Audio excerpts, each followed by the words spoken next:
Alright, let's talk about this episode. This episode of The Rising of the Shield Hero is nothing but clean up the mess of the Spear Hero. I think so, I got it right. The Spear Hero. Why am I getting so confused with Shield Hero? What? Anyways, yeah. This episode was about how the Shield Hero basically clears up the mess of the Spear Hero. And this was mentioned in the previous episode about how the Spear Hero had given the seed and everything.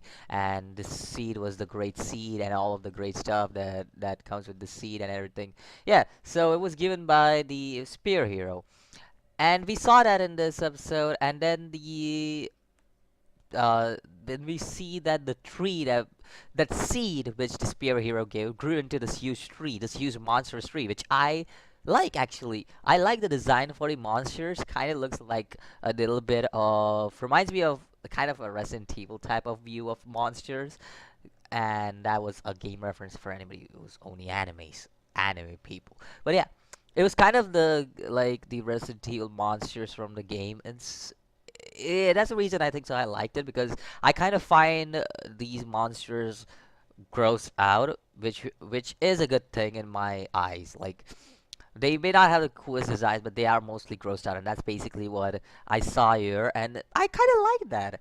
I kind of like that view of keeping the monsters grow, especially the eye thing. The eye thing was more or less the thing that got me the most attracted because that's the thing that got me attracted, that got my attention in Resident Evil 2, the first game, not the remake.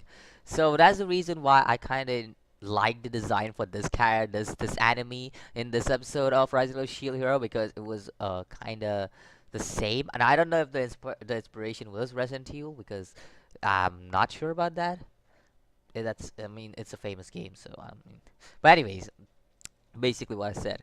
Other than that, the other thing that happened in this episode was kind of funny about how Raphtalia was just she was she was getting really like she was getting a really bad shape compared to Philo because Philo was just simply like the chicken lolly. She basically was taking full advantage of Naofumi, and and that was kind of feels bad for Raphtalia considering that she is the first pet that Naofumi had uh, out of the two. So it was funny just in general for that.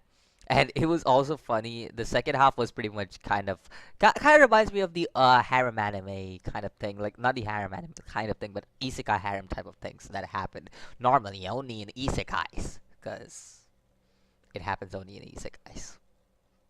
So yeah. Anyways, that's what the second half kind of reminds me of. It also gave Philo and Raphtalia kind of this character development with them, which is kind of good to see that they both got the character development, they bonded together at the end of the episode.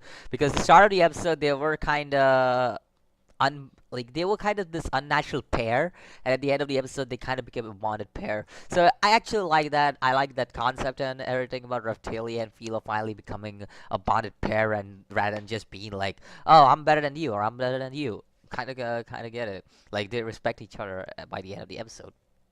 Hands down, that's good to know. That's good. That's some good writing just in general. So yeah, that was pretty much what happened in this episode of The Rising of the Shield Hero. So let me know what you think about this episode of The Rising of the Shield Hero, and I'll see you in the next videos. Always,